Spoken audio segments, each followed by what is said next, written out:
అమ్మ నాన్న అనాథాశ్రమానికి మేము సెకండ్ టైం రావడము. ఫస్ట్ టైం వచ్చినప్పుడు చాలా రేకుల షెడ్ ఉండే, చాలామంది చాలా ఇబ్బంది పడినుండే, ఆడవాళ్ళు ఒకటే షెడ్లో మగవాళ్ళు ఉండడము. కానీ ఇప్పుడు వచ్చి చూసామండి, చాలా డెవలప్ అయ్యింది.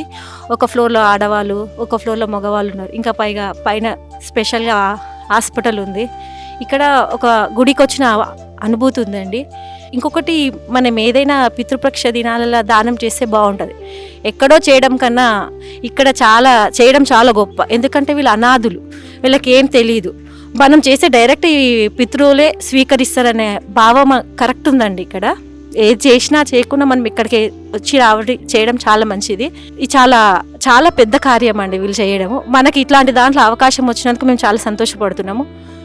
అందరూ ఎక్కడ దొరకరు మనకు దానంకి, ఇక్కడ చేయడం చాలా గొప్పది. ఎవరైనా ఎప్పుడైనా చేయాలనుకుంటే మనం ఇక్కడ చేయడం చాలా గొప్పదండి. గట్టు శంకర్ గారు గురుజీ గారు చాలా పెద్దది పెట్టుకున్నారండి. చాలా సంతోషం ఉంది. థ్యాంక్స్ అండి.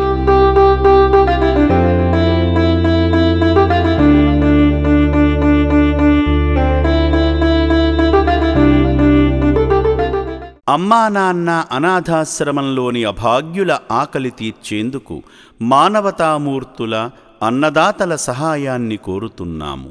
ఈ రక్షణాలయంలో జీవిస్తున్న నిర్భాగ్యులకు 3 పూటలా అన్నదానం చేసేందుకు నిత్యావసర వంట సామగ్రి నిల్వలు సరిపోక ఇబ్బంది అవుతోంది.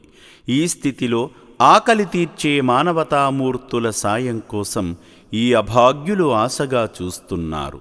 దయగల దాతలారా, వీళ్ళు మీ బిడ్డలే అనుకుని నిత్యావసర వంట సరుకులను అందిస్తే వాళ్ల ఆకలి తీరడం ద్వారా ఆ పుణ్యమంతా మీకే దక్కుతుంది. సేవాభావంతో మీరిచ్చే కేజీ బియ్యంతో 4 అభాగ్యులు కడుపు నిండా తింటారు. 3 పూటల 1800 మంది ఆకలి తీర్చాలంటే ఎంత కష్టమో ఒక్కసారి ఆలోచించండి.